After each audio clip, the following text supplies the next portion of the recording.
Saudara, tajuk kita pada malam ini ialah UMNO BN tidak boleh tunduk dengan tuntutan ugutan oleh pihak-pihak yang meletakkan kepentingan diri mengatasi kepentingan parti.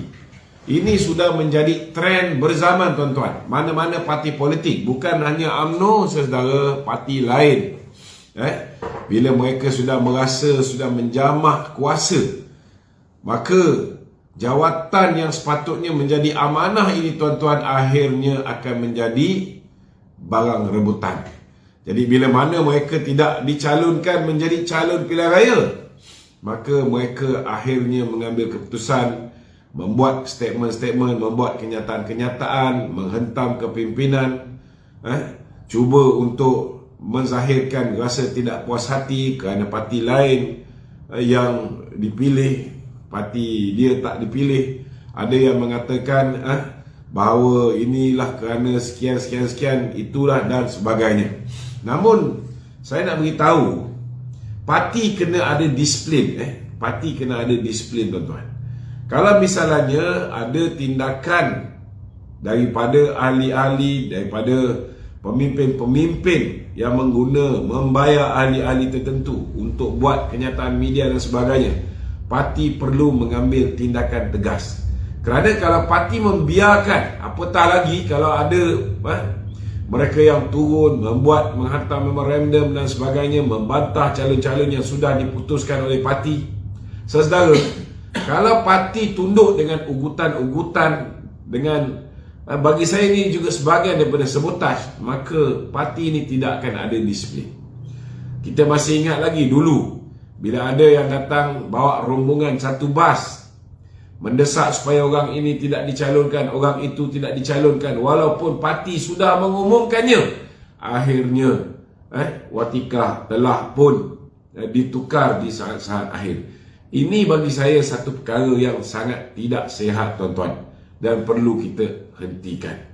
Jadi pada malam ni saya menyeru kepada sahabat-sahabat, tak kira lah anda daripada parti mana, parti UMNO ke, DAP ke, PAS ke, apa ke, parti perlu ada disiplin.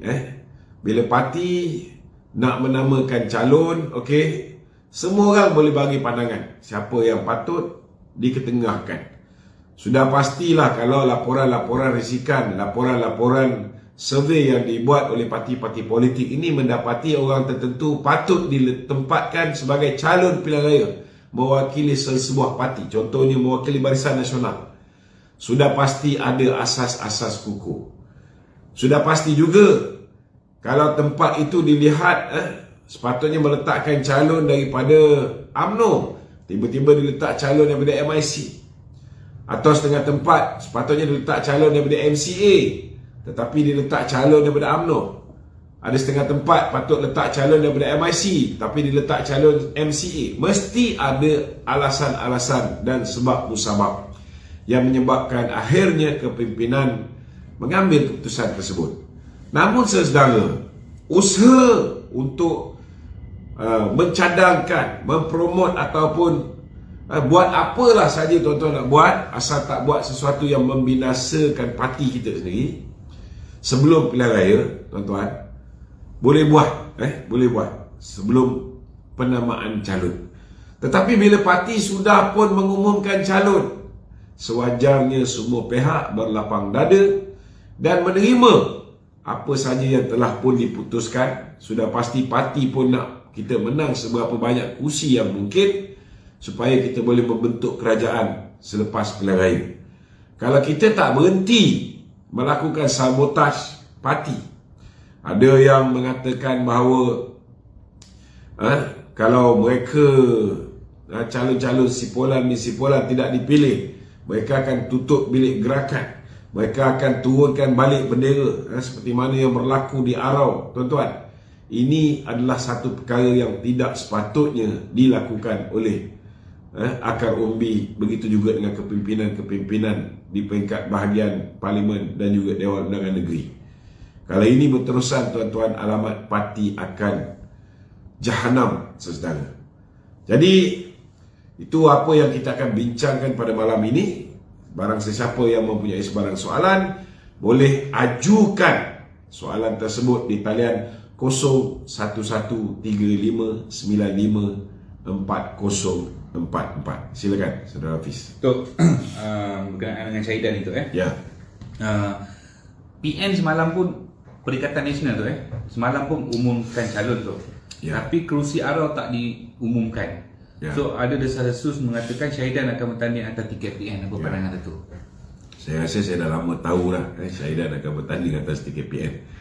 Dan kalau saya pun yang duduk di luar parti ni, walaupun dalam parti tapi bukan dalam kepimpinan parti, sudah ada information kita dah tahu dah orang ini ada menjalinkan hubungan dengan parti musuh kita, orang ini ada kerjasama dengan musuh kita, orang ini walaupun dia menjadi ahli parlimen Barisan Nasional tetapi walak kesetiaan dia kepada parti lain, kepada pemimpin parti lain.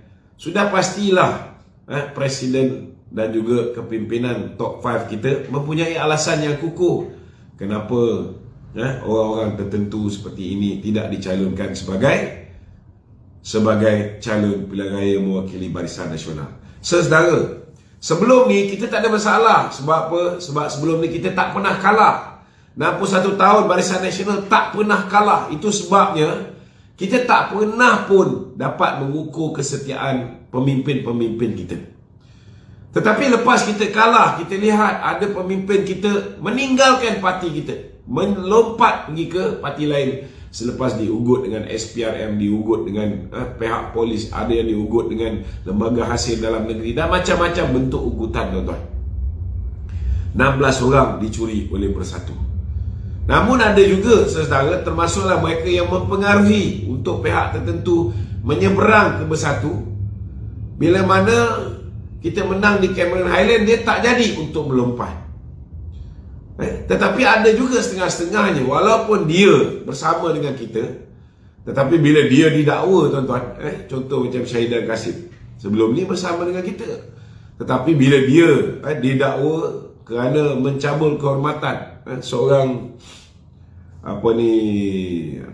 remaja basking yang buat menyanyi di jalanan ni, baskers, maka akhirnya tuan-tuan, dia telah meletakkan kesetiaan dia kepada pihak lain.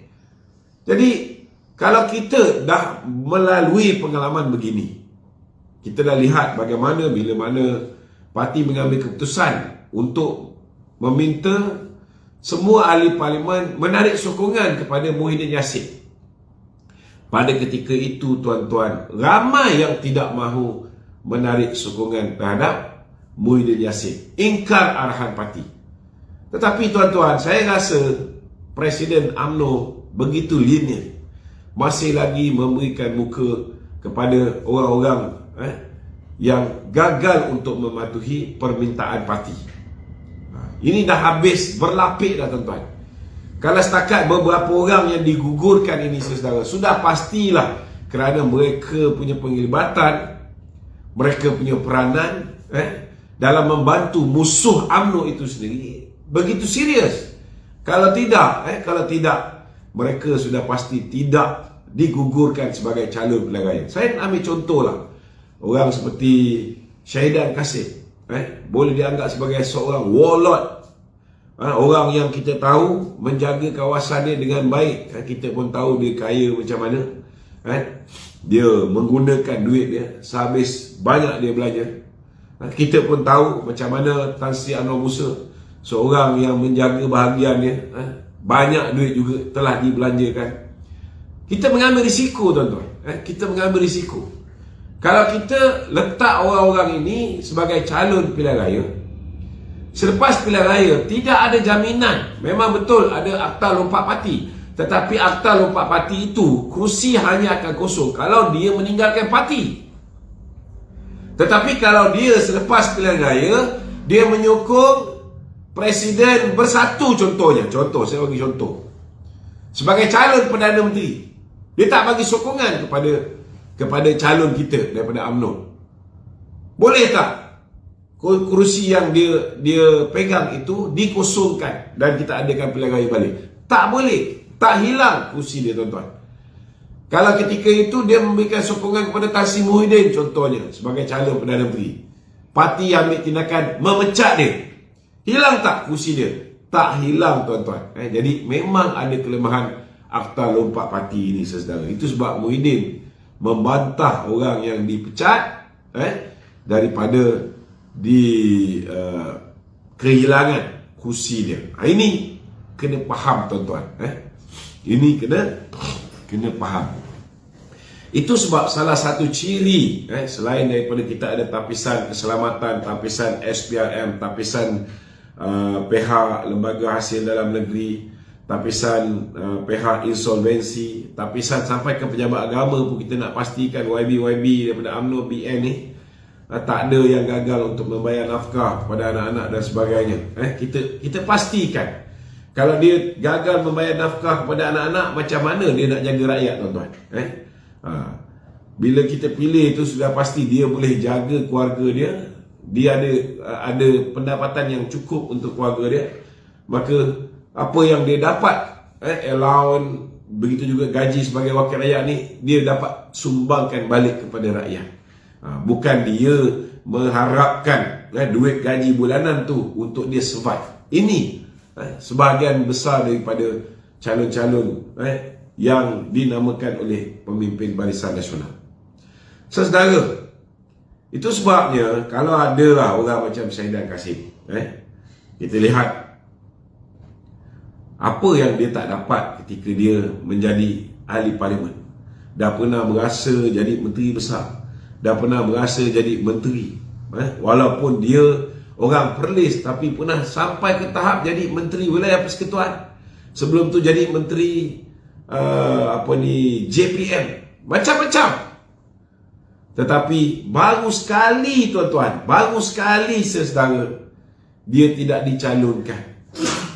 Hari ini mengambil keputusan nak bertanding atas tiket Perikatan Nasional. Jadi bagi saya, saudara, tindakan parti tidak mencalonkan dia sebagai ahli parlimen Arau mewakili Barisan Nasional sangat tepat. Sangat tepat, kerana dia tidak ada kesetiaan kepada parti. Sama juga kalau Tan Sri Anwar Musa mengambil keputusan untuk bertanding di Ketereh mewakili Perikatan Nasional. Itu hak dia. Itu hak dia. Dan sangat tepat, walaupun Tan Sri Anwar Musa ni usia dia 31 tahun dah diangkat, tuan-tuan, menjadi ketua bahagian, menjadi menteri. Berapa lama dia merasai nikmat, tetapi baru sekali dia tidak dicalonkan terus. Dia nak bertanding atas tiket parti lain, nak menentang UMNO, nak membenamkan calon daripada Barisan Nasional. Ketua puteri dia sendiri, sepatutnya dia tidak bertanding. Dia membantu ketua puteri dia. Duit yang dia dah kumpulkan selama hari ini, bantu jentera Barisan Nasional. Tetapi malangnya ini, tuan-tuan, gagal dilakukan oleh pemimpin-pemimpin yang meletakkan kepentingan diri mengatasi kepentingan parti. Saudara, saya rasa itu antara benda-benda yang saya nak sentuh.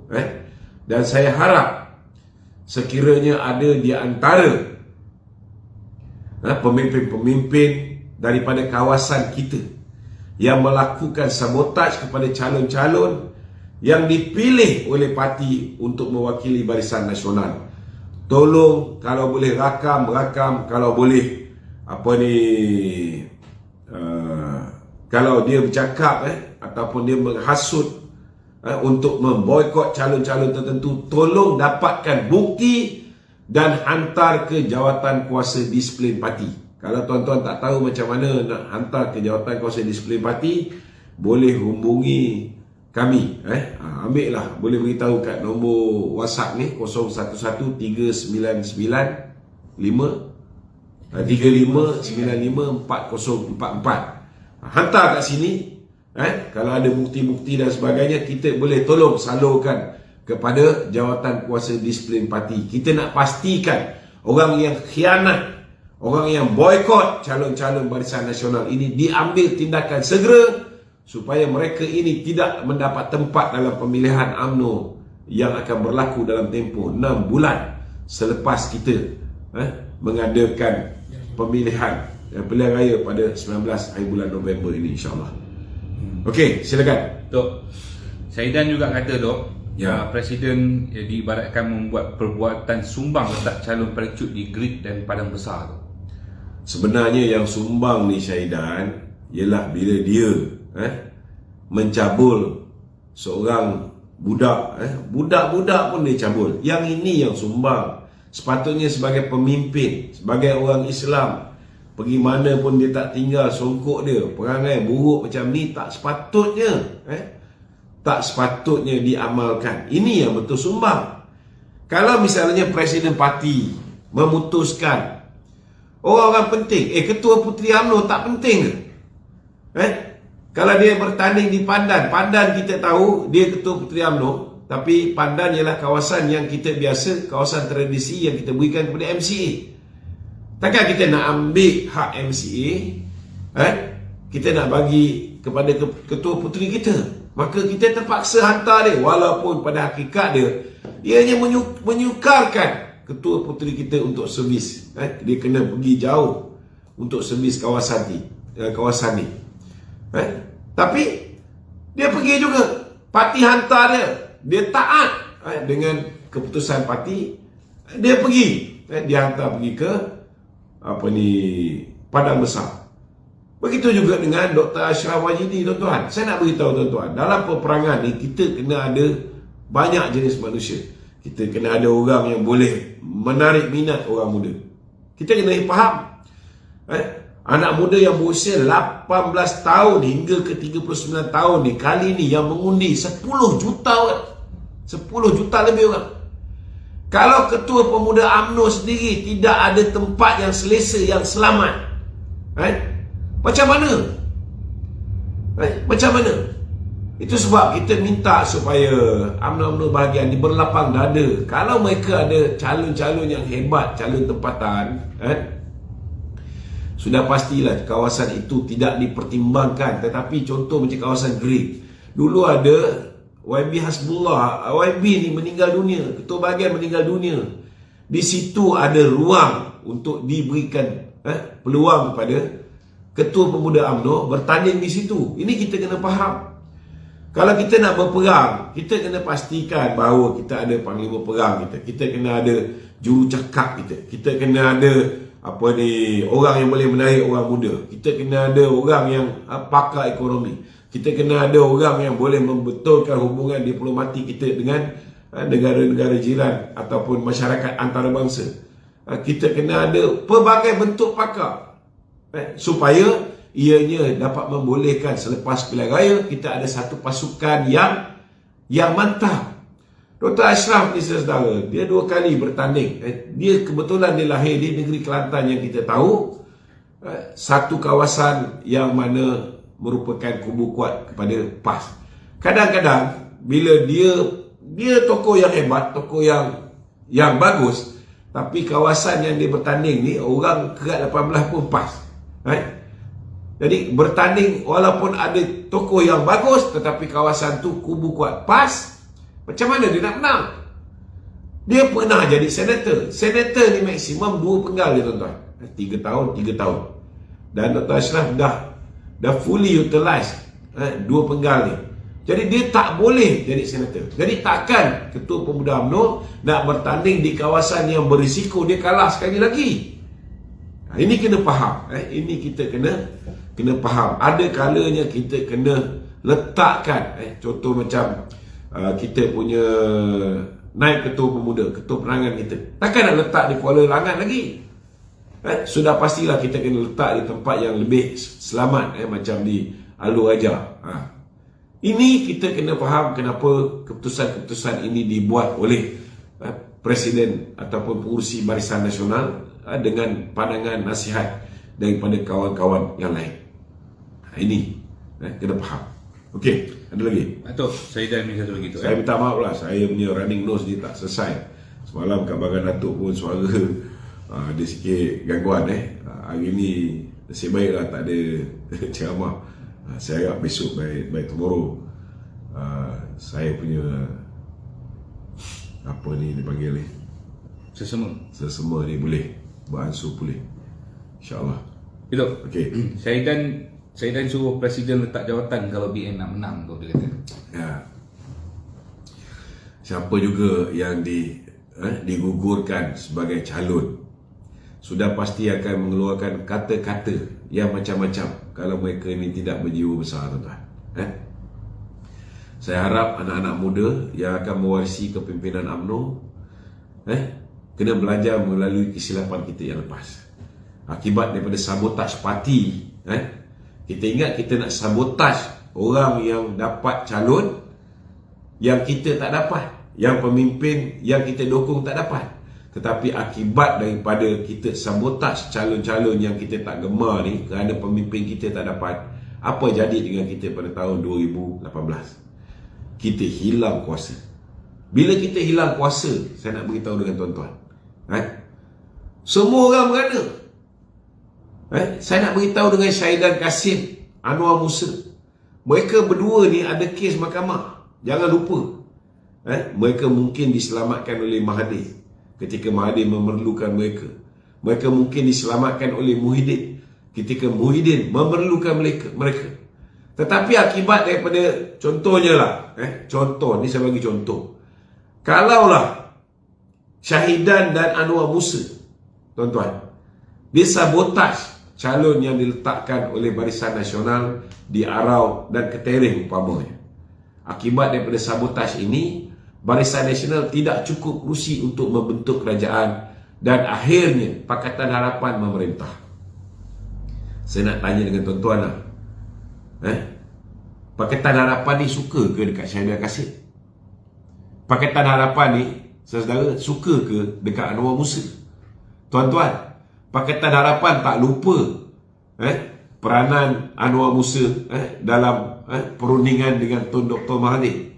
Pakatan Harapan tak lupa kerana peranan Anwar Musa juga menyebabkan mereka hilang kuasa bila membentuk kerajaan bersama dengan Muhyiddin akibat daripada langkah Sheraton.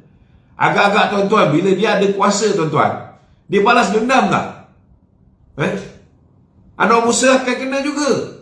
Jangan lupa dulu Anwar Musa, dia nak pergi rasmi masjid dia di selatan Thailand, dah tak boleh pergi. Dah kena block dengan immigration. Cari jalan juga. Last kali Latifah Koya kata no way, tak boleh keluar. Hanya selepas dia buat kerja Kongres Maruah Melayu tu, bantu untuk kerjasama dengan Mahathir, barulah lepas tu dia boleh pergi makan angin luar negara dengan isteri dia. Jangan lupa tu. Sama juga dengan Syahidan Kasim. Tak ada jaminan kalau Pakatan Harapan memerintah, kamu tidak akan didakwa balik. Jangan lupa. Jangan lupa benda tu. Itu sebabnya fikir panjang. Hari ni duit yang kamu ada tu, kamu pergilah spend. Kalau boleh cuti luar negara, pergilah cuti luar negara. Kalau tak nak bantu parti pun. Tapi jangan khianat parti. Jangan khianat parti. Kerana bila kamu khianat parti, Pakatan Harapan memerintah, apa yang berlaku zaman Pakatan Harapan menjadi kerajaan, pendakwaan terpilih, pendakwaan bermotifkan politik, pendakwaan yang berniat jahat, semua akan berlaku balik. Mereka akan amalkan balik. Dia akan tukar jabatan peguam negara, dia letak peguam dia. Dia akan tukar ketua hakim negara, letak orang dia. Lagipun sekarang pun masih lagi orang dia, orang yang dilantik oleh Mahathir. Jangan lupa ni tuan-tuan. Dia akan letak ketua pengarah SPRM, orang dia. Dia akan letak ketua polis negara, orang dia. Last kali rule of law akan bertukar menjadi law of the jungle. Benda yang sama akan berlaku seperti mana berlaku 22 bulan dan 18 bulan zaman Pakatan Harapan dan juga zaman Perikatan Nasional 18 bulan. Nak tengok benda ni berlaku? Kalau nak ambil risiko, silakan. Tak ada siapa menghalangnya. Tak ada siapa menghalangnya.